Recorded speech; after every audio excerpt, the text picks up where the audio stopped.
खुलुमबाय आं सिबि रानि ब्रह्म आंनि एसबि बड' निउज चेनेलाव नोंथांमोनखौ बरायनाय थाबाय बे चेनेलनि गेजेरजों सानफ्रोमबो सानसेयारि गोनां खौरांफोरखौ फोसावनाय जायो नोंथाङा दासिमबो बे चेनेलखौ साबस्क्राइब खालामनानै लायाखैबा सानफ्रोमबो सानसेयारि खौरांखौ मोननो थाखाय साबस्क्राइब खालामनानै लानो हागोन लोगोसे बेल आइकनखौबो क्लिक खालामनो हागोन जाहाथे खौरां फोसावनाय लोगो लोगोनो नोंथांनाव गिबिसिन खौराङा सौहैयो थुदो बिदिब्ला दिनैनि खौरांखौ जागायजेननोसै दिनै 10 फेब्रुवारि BTC गोरोबथा सान थांनाय 2003 मायथाइनि 10 फेब्रुवारियाव BTC गोरोबथा जादोंमोन आरो बै समनिफ्रायनो दिनैसिमबो BTC गोरोबथा सानखौ गुबुन गुबुन जायगायाव फालिबोदों थिग बेबायदिनो दिनैनि सानावबो गुबुन गुबुन जायगायाव फालिनो थाखाय साखाफारा जादों BPF दोलोनि मावथि आरो दैदेनगिरिफ्रा हाग्रामा महिलारीजों लोगोसे खाम्फा बरगयारी बिथांमोनखौ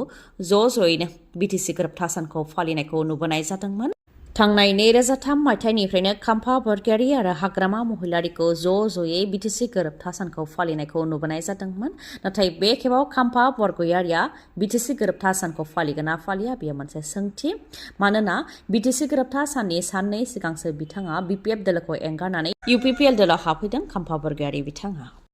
मणिपुरनि गिबि मन्त्रि एन बीरेन सिंहआ गिबि मन्त्रिनिफ्राय रिजाइन होबाय गोलाव समनिफ्रायनो मणिपुराव हारियारि दाङाबाजि जानायजों लोगोसे राजखान्थियारि जेंनाबो जाबोनायखौ नुनो मोननाय जादोंमोन गोबाङानो एन बीरेन सिंहखौ रिजाइन होनो थाखाय खावलायबोदोंमोन दा एन बीरेन सिंह बिथाङा गिबि मन्त्रि बिबाननिफ्राय रिजाइन होबाय आरो रिजाइन होनायनि लाइजामखौ गभर्नरनो गथायबाय मणिपुर रायजोनि रायजो राजाफोरखौ सिबिनो खाबु होनायनि थाखाय गिबियावनो साबायखर बावो बिथाङा लोगोसे मणिपुरनि सुबुंफोरखौ रैखाथि होनाय सम बायदियै राहा लाबोनाय जौगालु बिथांखिफोर मावनाय आरो गुबुन गुबुन प्रजेक्ट मावनायनि थाखाय मिरु BJPनिसिमबो साबायखरखौ बावो बिथाङा बेनि अनगायैबो उदखारि आरो ड्राग्सखौ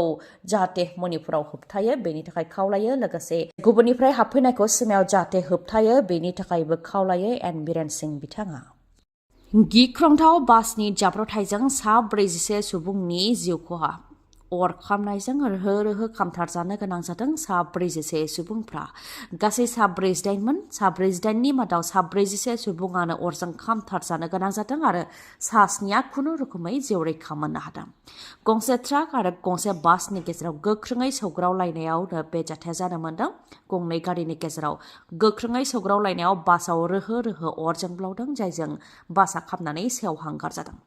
बे जाथाया हरनि समाव जानायनि थाखाय रैखा खालामग्रा हान्जायाबो सौफैस्लाबाखै जायनि जाहोनाव गिख्रंथाव महर लादों खोला मेक्सिक'नि टाबास्क' रायजोआव जादों बे गिख्रंथाव जाथाया अर खामनाय बासनिफ्राय उनाव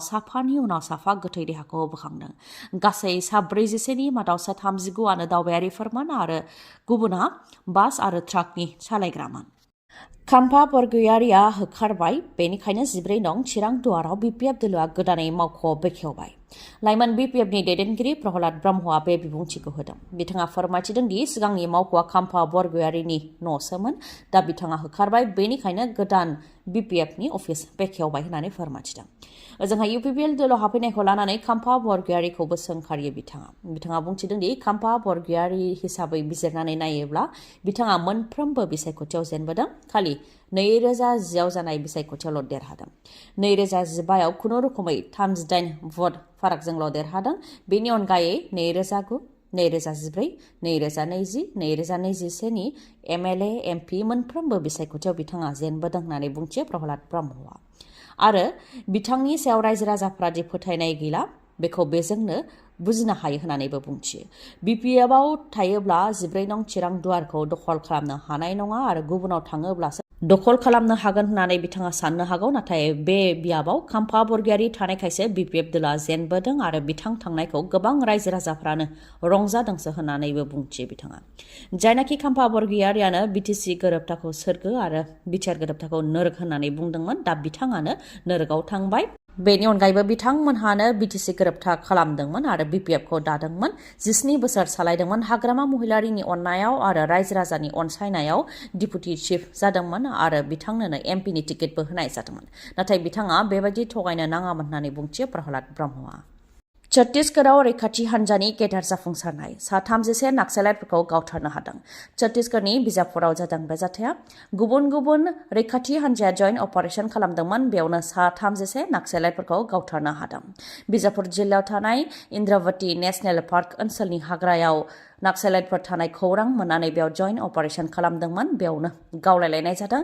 जेराव फुंनि समाव सा 12 नाक्सालाइटनि गोथै देहा बोखांनो हादों बेनि उनाव आरोबाव गोथै देहा बोखांनो हादों गासै सा 33 गोथै देहा बोखांनो हादों बेनि अनगायैबो बे गावलायलायनायाव सिकिउरिटि फर्सआबो सानै जिउ खोमानो गोनां जादों आरो सानैया जोखोम जानो गोनां जादों जोखोम जानांनाय आरो जिउ खोमानांनायफोरखौ उनाव एयारलिफ्ट खालामनानै रैखा खालामनाय जादों जिउ खोमानांनायनि मादाव स्टेट पुलिसनि डिस्ट्रिक्ट रिजार्भ गार्ड आरो स्पेशल टास्क फर्सनि साफायै जवाननि जिउ खहा जादों आरो सानैया जोखोम मख'नो गोनांदि थांनाय 13 दानाव 282 नाक्सालाइटफोरखौ गावथारनो हादों आरो 1033 खौ एरेस्ट खालामनो हादों आरो सा 925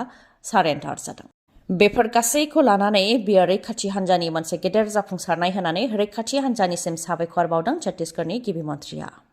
खारबाय थानाय रेलगारियाव आइजोखौ जिनाहारि खालामनो नाजानाय जाथाय सुबुं समाजखौ लाजि फोनांनाय आरोबाव मोनसे जाथाय गोरबोआव गोनां सासे आइजोखौ जिनाहारि खालामनो नाजानाय जाथाय जादों आरो उनाव रेलगारिनिफ्रायनो आइजोखौ गारहरदों जायजों आइजोआ जोखोम जानो गोनां जादों तामिलनाडुनि कयम्बेटर जिल्लायाव जादों बे जाथाया फुंनि 10:30 रिंगासो समाव 36 बोसोर बैसोनि रेबाति मुंनि आइजोआ न'आव थांनो थाखाय हारसिङैनो कयम्बेटर तिरुपति इन्टारसिटि एक्सप्रेस रेलगारियाव गाखोदोंमोन आरो 6:40 लेडिज कचआव गाखोदोंमोन जेराव गुबुन आइजोफोरबो दंमोन नाथाय जलेरपेटेर स्टेशन मोननाय लोगो लोगो आइजोफोरा ओंखारलांजोबदोंमोन आरो बे समाव हेमाराज मुंनि सासे सुबुङा गाखोदोंमोन बेयावनो आइजोखौ हारसिं नुनायनि खाबु लानानै जिनाहारि खालामनो नाजादोंमोन हेमाराजआ नाथाय आइजोआ होबथानायाव गोबां नारा-नाथार जानायाव आइजोखौ खारबाय थानाय रेलगारिनिफ्रायनो नाख्रांहरदों जायजों आइजोआ खर' आथिं आखाइ गासैयावबो जोखोम जानो गोनां जादों उनाव आइजोखौ वेलर गभर्नमेन्ट हस्पिटालाव दैथायहरनाय जादों उनाव आइजोनि अजद होनायनि सायाव बिथा खालामनानै दुथां हेमाराजखौ हमदों आरो बेखौनो फोरमायथिदों दि दुथां हेमाराजआ सिगांनि समावबो बेबायदि खामानि मावनायनि थाखायनो जोबथेसालियाव दैथायहरजाखादोंमोन आरो दा फिन जोबथेसालिनिफ्राय गबोनानै दुथाङा बेबायदि आखुखौनो मावबावदोंखौ फोरमायथिदों नोंथांनि मेगनाव जेंना जादों नामा जुदि जेंना जादोंब्ला आरो नोंथाङा मेगननि मोजां डक्टर नागिरदोंब्ला नोंथांनि थाखाय मोजां खौरां बङाइगावनि आइ हस्पिटालाव फैगोन सिनियर आइ स्पेशलिस्ट डक्टर प्रबिन बसुमतारी बिथाङा एम्स निउ दिल्लीनि बारग' एसआर आरपिसि आरो दिल्ली जिएनसिटिनि बारग' आइ कनसालटेन्ट डक्टर प्रबिन बसुमतारीनि अनगायैबो मेगननि डक्टर आशराफुल आलम आरो डक्टर मेघाली शर्माखौबो बङाइगावनि आइ हस्पिटालाव नोंथांमोनहा मोननो हागोन लोगोसेनो कम्पिउटार पेकनि गेजेरजों केटारेक्ट सार्जारि खालामनो हागोन जेराव जेबो सानाय गैयालासे सुथेनाय गैयालासे आरो गोख्रैनो गाहामाव फैफिननायखौ नोंथांमोनहा मोननो हागोन आबुं थङा जाहैबाय बङाइगाव लवार आसाम हस्पिटालनि उल्था दिगाव बास स्टेन्डनि साखाथियाव फुंनि 10 रिंगानिफ्राय मोनाबिलि 7 रिंगासिम मेगननि डक्टरखौ मोननो हागोन बे बङाइगावनि आइ हस्पिटालाव माबाफोर सुलुं लानो गोसो दंबावोबा नोंथांमोनहा 6900949900 बे नाम्बाराव खौरां लाहरनो हागोन खौरांखौ जोबजासे खोनासंनायनि थाखाय गोजोननाय थाबाय गाबोननि सानाव फिन गोदान खौरांजों लोगो मोनफिनगोन दिनैनि थाखाय गोजोन्थों